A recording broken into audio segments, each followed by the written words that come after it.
Hi, I'm Joy Brighton. As a former Wall Street trader, an investment professor, a Democrat, and an American concerned for my country and way of life, I'm here to break the silence and tell you about more greed and negligence on Wall Street and in Washington. While you and the government focus on the subprime mortgage collapse, there is another financial crisis brewing. The same disastrous formula. Wall Street and their lawyers focusing on profits and not enough on risk, and Washington paying little attention to what's going on. It's called Shariah Islamic Finance, the newest and fastest growing financial market in the world. And oh yes, Wall Street is on board big time. So you ask, what is Shariah Finance? Though Wall Street is focused on the money side of Shariah Finance, Sharia law is the reason this market exists. Sharia is Islamic law comprised of rules like Muslim women are the property of men, polygamy, forced child marriages, death to homosexuals, and the obligation to wage holy war or jihad against infidels. Oh, and there are rules for infidels, like you and me. Either we convert to Islam, pay a protection tax, or we are killed. So who practices such inhumane law?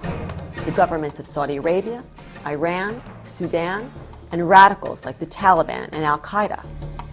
How did Shariah finance become accepted in the West? In the spirit of multiculturalism, political correctness, and greed gone way overboard, Wall Street has bought in to a multi-million-dollar advertising campaign coming from the Middle East.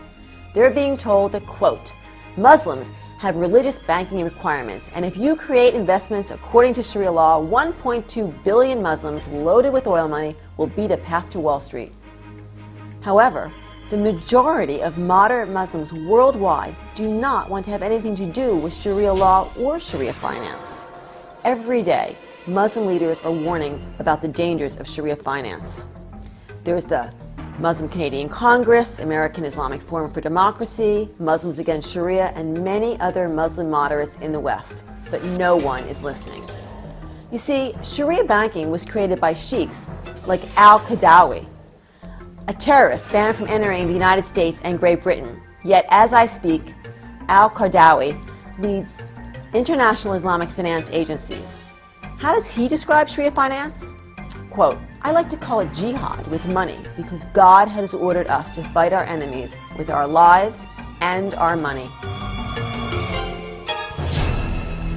The danger of Sharia finance is not only that it is welcoming Islamic Sharia law into our society, but a percentage of this money must go to Islamic charities. The problem is, since September 11th, 27 Islamic charities have been identified by the U.S. government as funders of terrorism.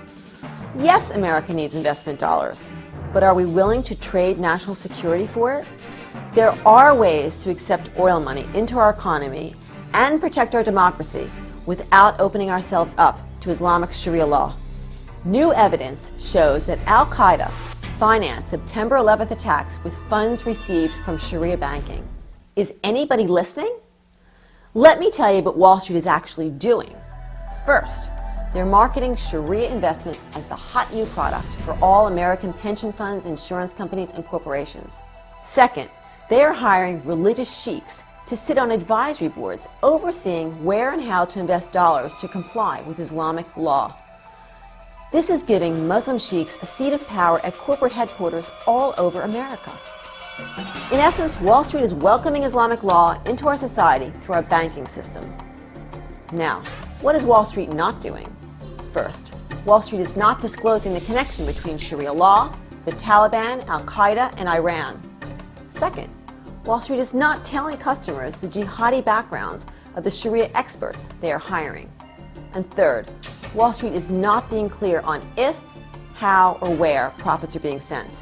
Many of you are customers of these financial institutions who are offering Sharia bonds, mutual funds, hedge funds, and insurance.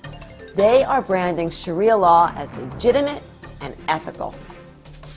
What is driving the Sharia banking craze? Money, and lots of it.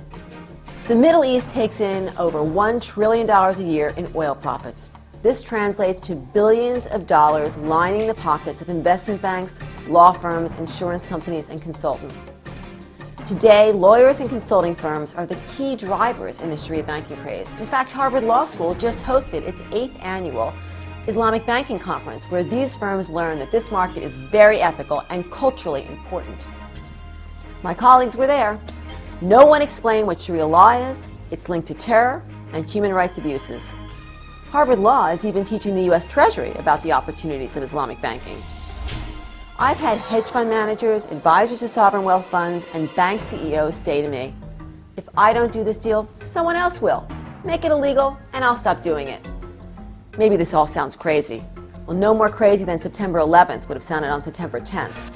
No more crazy than our government needing to bail out our economy to the tune of $700 billion, and the disasters at Bear Stearns, Fannie Mae, Freddie Mac, and Lehman Brothers.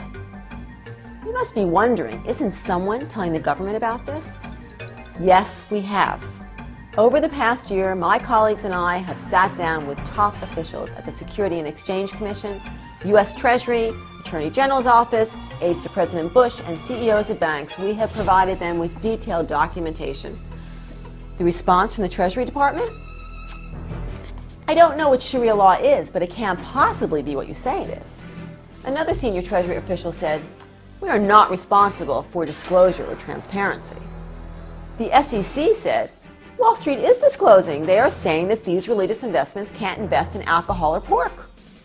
So let me ask you, how would you react if your pension fund proudly invested in an ethical, no alcohol mutual fund, and then you discover that there's a relationship between your investment and terrorists killing U.S. soldiers and civilians? In my opinion, that's securities and consumer fraud.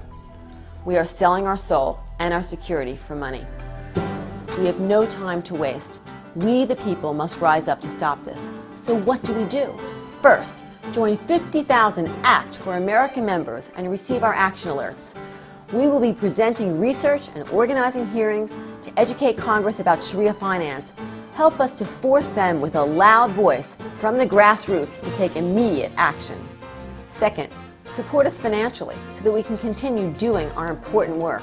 We need to hire a lobbyist on Capitol Hill, produce and distribute these types of informative videos to members of Congress, and do a massive media campaign to stop this madness.